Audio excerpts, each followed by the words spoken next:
My name is Tanner Goldbeck, and I'm an artist living and working in downtown Los Angeles.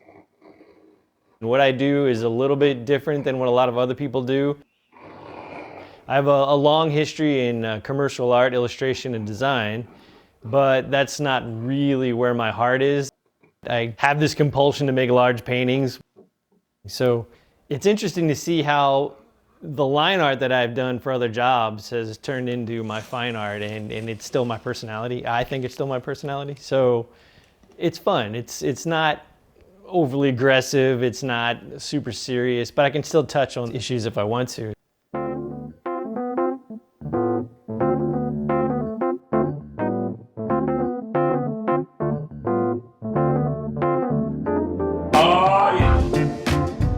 I like to put really large paintings in small environments.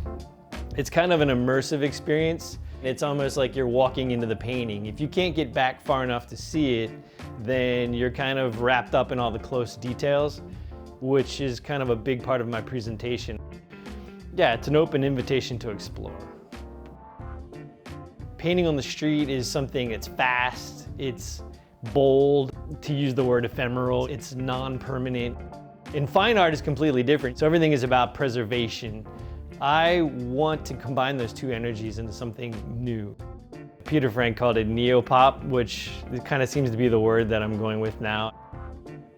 I do a lot of street bike work, and these kinds of projects are where I get all my line art from. And if I take a black drawing element from the snake or the eye, and I combine that with 5 or 6 other drawings from other pieces, then I can totally break down the image itself, the image that it represents, still using my line art and making these completely abstracted conceptual pieces. I put them all in Photoshop basically, and I chop them all up in just line segments. And by doing that, it removes the original intent. And then from the fine art, I bring in all this color and these layers and that texture. And that's completely almost emotional response. And I put these two together, and it creates this battle between control and spontaneity. The colors want to get rid of the lines, and the lines want to border all the colors. It's a kind of an evolving process.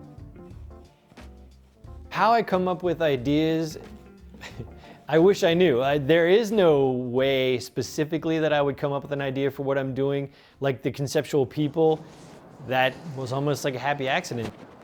I made this wooden figures just out of spare parts who sat in my apartment for months. I would have never have thought of it if I hadn't had this thing in my space. I'm always looking for a way to, like I say, get my work in the street connected. And I somehow got the idea to take these guys out on the street and shoot photos of them. So the photo actually becomes part of the art. The figure is part of the art.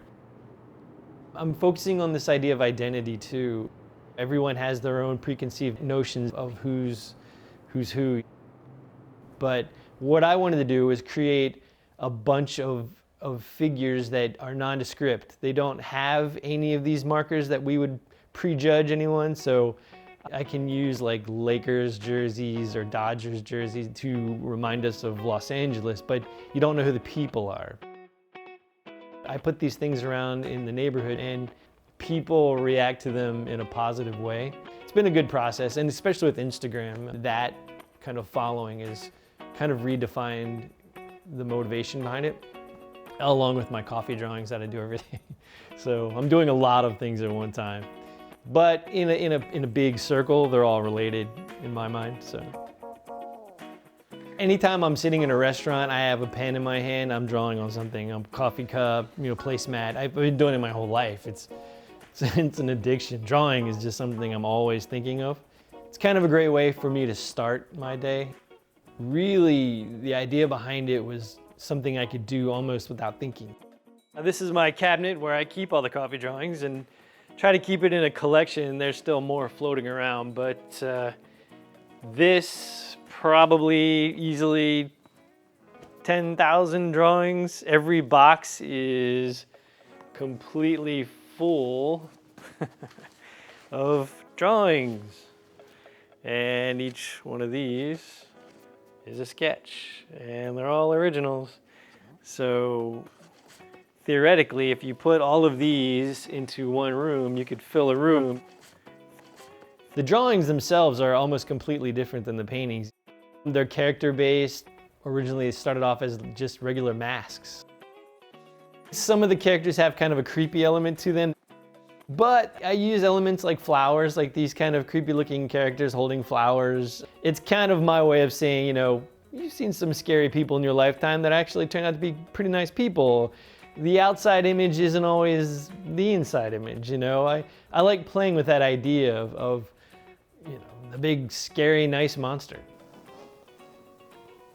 My paintings are kind of a visual depiction of myself. So I can look at paintings years ago and I see almost who I was. We're always changing. And art is a mirror. Art has always been a mirror. No matter what happens in society, and everyone knows now with politics and doublespeak and fake news, you can say whatever you want. But years later, what's gonna be the mirror? It's gonna be the art. What was being made at that time, whether it was accepted or not, that's what people are gonna remember. So maybe all of this is just me marking my own place in time, I think.